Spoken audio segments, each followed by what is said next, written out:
হুটহাট করে কাউকে হাত দেখাবেন না, আপনার ভাগ্য চুরি করে নিতে পারে। এই বিষয়ে আজকের ভিডিওর মধ্যে আলোচনা করব।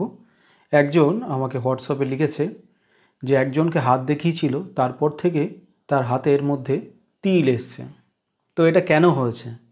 তো সেই বিষয়টি আপনাদেরকেও আমি এই ভিডিওর মাধ্যমে আলোচনা করে বিস্তারিত আলোচনা করব।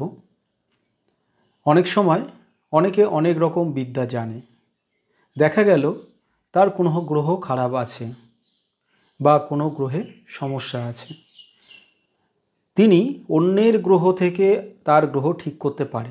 যেমন পরঘাট, একজনের সন্তান হচ্ছে না, আর একজনের সন্তানকে নষ্ট করে সেই আত্মাটাকে তার গর্ভে, যার হচ্ছে না তার গর্ভে নিয়ে আসা, যেটিকে বলা হয় চুল কাপড় কাটা বা পরঘাট করা।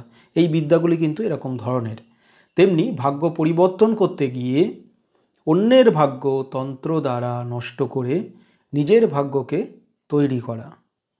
তো এগুলো তখনই সম্ভব করতে পারে সেই তান্ত্রিক যদি আপনার নাম, গোত্র এগুলি জানে। আবার আপনার হাত দেখতে পারে বা আপনার ছক জানতে পারে, তখনই এগুলি সে করতে পারবে, না হলে সহজে এগুলি করতে পারে না। অথবা আপনি তার সামনে বসে আছেন, সে আপনার দিকে তাকিয়ে অনেকক্ষণ ধরে তার বিদ্যা প্রয়োগ করে সেই বিষয়টি প্রয়োগ করতে পারে। এরকমও ঘটনা ঘটেছে। এগুলি আপনাদের জেনে রাখা দরকার, কারণ অনেকেই অনেক রকম ভুল আপনারা করে থাকেন। এই যে হাত আপনার দেখল, সেখানে সে মন্ত্র প্রয়োগ করে দিল, তার ফলে কি হলো, কয়েক দিনের মধ্যেই আপনার সমস্যা হতে শুরু হয়ে যাবে এবং হাতের মধ্যে রেখা পরিবর্তন হবে, তিল হবে। আপনারা কি জানেন যে বাস্তুতে ক্ষতি করলেও হাতে তিল হয়? এমন এমন মানুষ দেখবেন যে তারা কোনো খারাপ কাজ করে না, সবসময় ঈশ্বরের নাম নিয়ে আছেন, অথচ তাদের গ্রহ খারাপ হয়ে যাচ্ছে, তাদের হাতে বিভিন্ন জায়গায় তিল আসছে। সে তখন বলছে আমি তো কোনো খারাপ কাজ করছি না, আমি সবসময় ভালো কাজ করছি, তবে আমার জীবনে কেন এরকম সংকট আসছে, আমার কেন এরকম তিল হাতে চলে আসছে? হাতের মধ্যে যে স্থানেই তিল আসুক না কেন, সেই স্থানের ক্ষেত্রেই অশুভ। যদি দেখা যাচ্ছে রবির ক্ষেত্রে তিল আসছে, তাহলে যশ, মান, সম্মান, রবি দাতা, ধন সম্পত্তি সমস্ত দিকে তার ক্ষতি হবে। শনির ক্ষেত্রে তিল থাকলেও ভয়ঙ্করভাবে তার ক্ষতি হবে।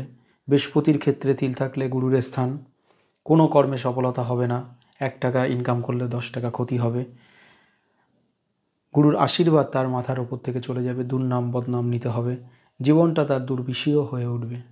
তো এরকমভাবে যে গ্রহ যে কাজটা করে, সেই কাজের বা সেই গ্রহের কাজ, ভালো কাজটাকে নষ্ট করে দিয়ে খারাপ জিনিসটা আপনার মধ্যে চেপে যাবে।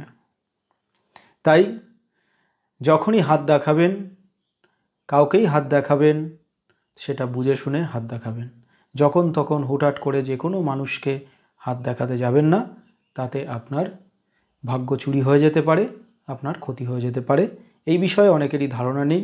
এই ধারণা তৈরি করার জন্য আপনাদেরকে আমি বললাম, কারণ এরকম ঘটনা বহু ঘটেছে। যেহেতু আমরা এই বিষয়ে দেখি, তো এই সমস্যার জন্য আমাদের কাছে কিন্তু অনেক মানুষই